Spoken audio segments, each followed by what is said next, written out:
Nice record, yeah.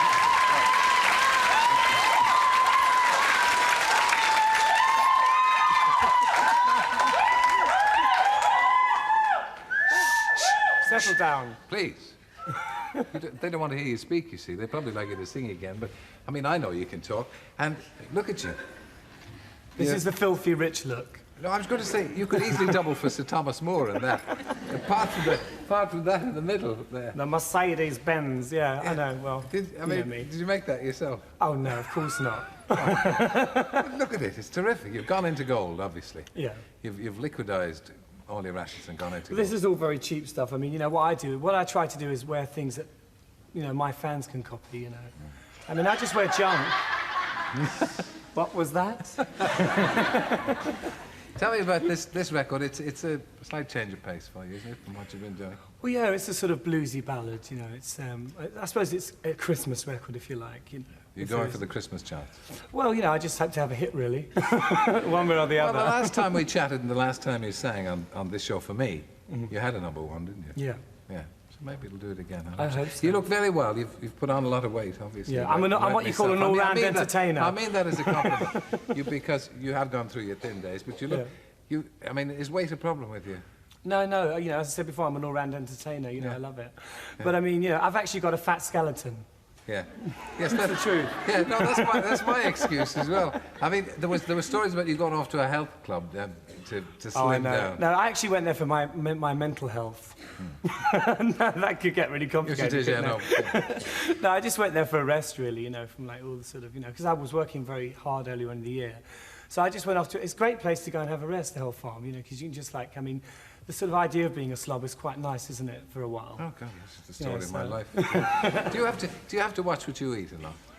Not really, it's just that my dad, right, is like, he was an army cook, my dad. So like, when he cooks food, he cooks for like 50 people, even though there's 3 people eating. You know, so it's just, you know, one of those things. Yeah, but you've always been a big fella anyway. You're a large chap. I'm a big boy. Yes, I got this fabulous, that struck a nerve. I got this fabulous badge and it says, the bigger they are, the harder they hit.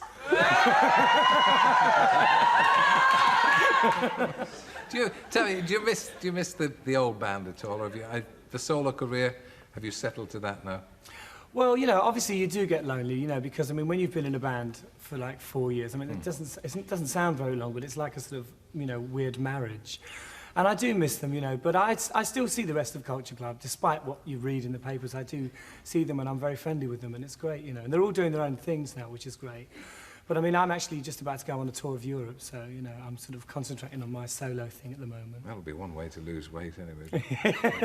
Good. We're getting a kind of sneak preview of one of the outfits here. Yeah, this is my opening outfit. Very nice. We're on a time. Now, don't go. Will you hang on and stay with us for a while? Yeah. Good, because there is somebody I'm sure you want to meet. My final guest tonight was a bit of a, I suppose, a Boy George in his day. Well, he was a bit of a blue mink, anyway. You dangled past me there. But he gave up singing songs to write songs, and with Roger Greenaway, created, after Lennon and McCartney, what's been regarded as the most successful songwriting team in the world. 1,000 songs, 70 hits. He's living in Nashville now. We're glad to welcome him back. Roger Cook.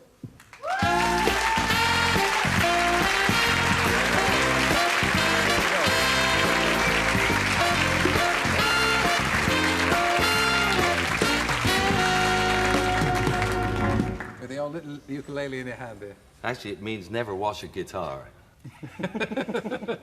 What is that? What's that? A banjolele? A ukulele? No, this is a ukulele. Yeah. I think it's the only one in the world that's got a cutaway. I had it made for me. Yes, I Makes me feel like a rock star, you know? Yeah. What's a ukulele sound? Give us a buzz, because old George for me. Well, it sounds better when it's in tune. But you're supposed to strum it, aren't you? Just like that lad. Yes. Go on. Of course, if it's in tune, it sounds wonderful. You got to take my word for it. I met you with in the old days. Oh, bless us. When I was a boy broadcaster. When you were with Roger Greenaway and you were a singing duo as well as an enormously successful songwriting duo. David and Jonathan, yes. David and Jonathan. They were good days. They were happy days. And there were days in which you couldn't seem to go wrong. Everything you wrote was a hit. Just about, for a while, yeah. Lovely stuff. I love the money. Don't we all? The money and the fame is wonderful, yeah. And then you joined up, you formed a group called Blue Mink. I didn't form it. I was invited into the band. With and, Madeline Bell. Yes. And Barry Morgan. Barry Morgan. Barry Morgan's our drummer here, you know. We have him done, we keep him on a chain. Still getting work, Barry. You're fired. You're fired, Barry. On a chain down in the basement. We throw raw meat to him every so often. He deserves it. Yeah. You remember Blue Mink? Well, actually, I actually did a cover of Melting Pot, which was one of my favourite songs. I know, which I love, man. Yeah. Listen, I got to tell you a story. You appeared in Nashville, Tennessee. My little girl, Katie, went with her mum. And it got to when you sang, and she started crying. She's like, I'm so proud of my daddy. I was full of bits. I was a star. But that song was, I mean, you know, because, I mean, as pop songs go, you know, it's very difficult to write a good pop song with a real good meaning, and that song was like such a fierce song. It was a little ambitious at the time, yeah. That was great. I actually bumped mate. into Madeline Bell a couple of weeks ago, and I was here on the TV singing, was it?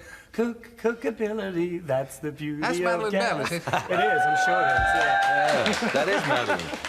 Yeah, it is. We're Yeah, members of the gas board with us. Yeah. Oh, yeah. Carry on as if undaunted. It was will. Melting Pot. of Melting course, Pot, so- yeah. Which was a plea Would you for like to hear a little bit of it? racial equality. Have you tuned up the audio? No, not really. God, that's awful.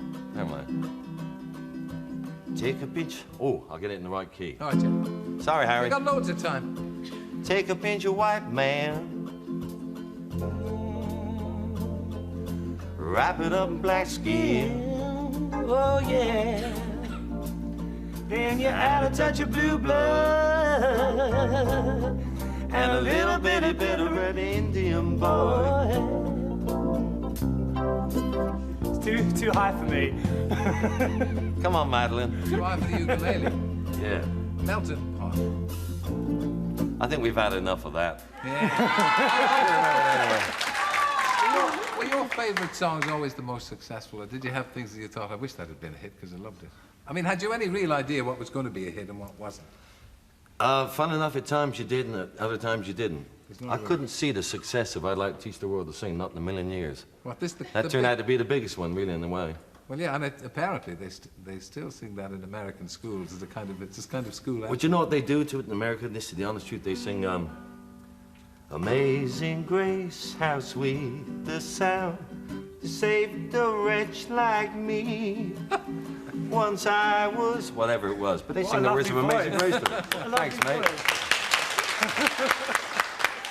Because you sang numbers of your own songs as David and Jonathan, but in the main, the successes were for other people. It was for other people, Did you write them specifically for other people? Would you write for, say, Boy George if he'd been around then? Oh, you bet your life. I love that new song, by the way. Thank you. I think it's a smash. Thank you.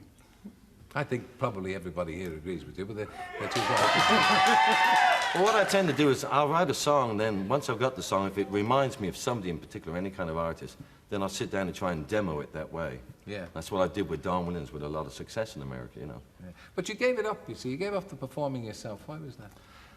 It got kind of boring.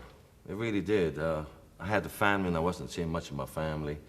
And living out of a suitcase from hotel to hotel, it was clubs in those days, all the, you know, the Wakefield Theatre Club and the Batley Variety Club and that. And it got down. It just got awful. There were 6 of us trying to rush around like one person, you know, and it didn't really work after about 5 years. Yeah. You couldn't give up performing, could you? Not It's your at all, life. no. My whole life is a performance. All around entertainment. No, what I always say is life is one big rehearsal. Yeah, but when's the show? I don't know. It was something I told you I was said. psychic. Discerning music lover.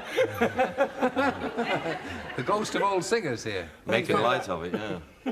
Yeah, but when you write most of your own stuff as well, don't you? Yeah, I mean, yeah. Would you ever write for anybody else? Well, I actually did write a song once for the Beach Boys, Shock Gaspara, but they really freaked me out. They were so mad, sorry, but they all had psychiatrists, and I just found it a bit unnerving. I was like, I thought I might end up like that one day. Never. But I mean, I actually worked with them, which was it was quite an accolade at the time. That's you know? wonderful, yeah. But I mean, I'd love to write for other people, you know, but I mean, I never get asked. Well, I suppose they figured that you're writing your own stuff, and I mean, maybe that was nobody'd ever have written for you when you were teaming up with Greenaway, because Not really, they no. figured that you could write your own hits. Exactly, why bother? Yeah. I wish they had. And then you went to Nashville for why? I went there because I'd had so much success in London, and it's a small circle, a music circle, everybody knows. And people got a little blasé, and I felt, you know, I wasn't really getting through to people anymore. This is about 1975. So I thought, oh, I need a challenge. I need to go somewhere where I'm going to have to work hard to become, you know, a hit songwriter again. So I went to Nashville, and sure enough, I worked very hard for 2 years. And it paid off, you know. I had about 5 number ones very quickly. Yeah, but you hadn't written any country music, had you? I mean, Not up to then. We'd had some country hits because country people had covered our, you know, pop hits. where did you come from here originally? Bristol, wasn't it? Bristol, down there, my dear. Yeah, I know, because it's extraordinary. Your accent's extraordinary. It's a combination of Bristol, and then occasionally there's the old Tennessee twang there that kind of creeps in. I slipped into saying things like, ta-ta, y'all. Yeah. How about you in country music? Have you ever been tempted to do a country song, or is it a bit too... Well, actually, I had an ambition to do a duet with Dolly Parton. Yeah. I really, no, don't laugh. Yeah, don't laugh. I really wanted to do a duet with her, and actually she phoned me one day while I was in the bath. And, it's a weird story. And she said to me, "How there, boy, if you ever want to know where to get some nice wigs and dresses, you just call me up, son. I'll show you where to get them." She's a pretty fierce lady, you know. She's terrific, yes. I know, I've I'd love had to the work pleasure with of her. That'd be a interviewing great her. duet. I know, it'd be Yeah, great. it'd be It would great. work. I'd have to fill out a bit, though, wouldn't I? Yeah. If Freddie Mercury can work with Montserrat Caballé, there's absolutely no reason why you can't work with Dolly Parton. But I mean, country songs are a bit kind of macho, aren't they? They're very... I don't know if they're macho, but they reflect a kind of real life thing. We're more into fantasy in England, you know, with our pop approach to I pop. think it'd be quite macho for me to do Stand By Your Man.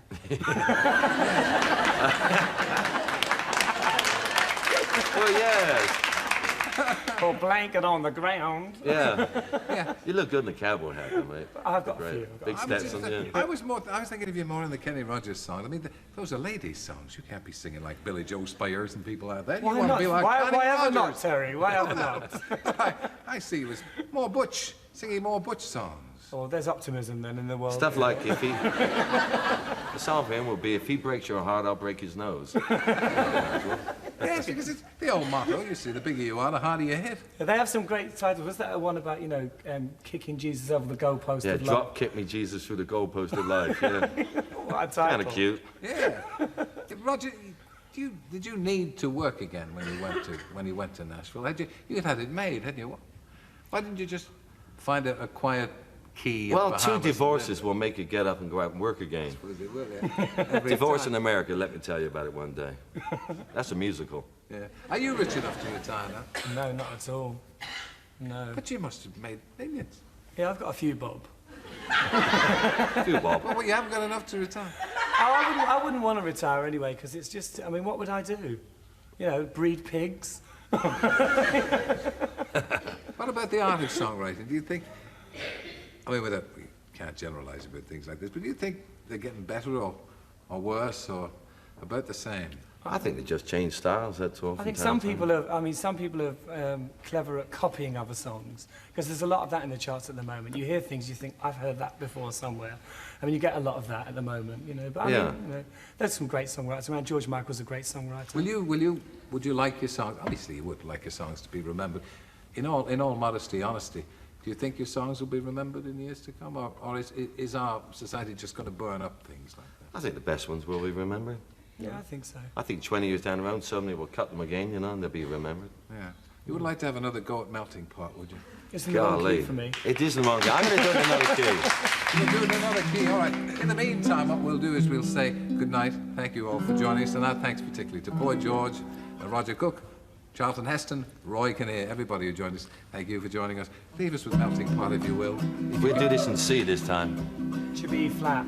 E flat. Get away with it. That's technical. Take a pinch of white man. Oh yeah, wrap him up in red skin.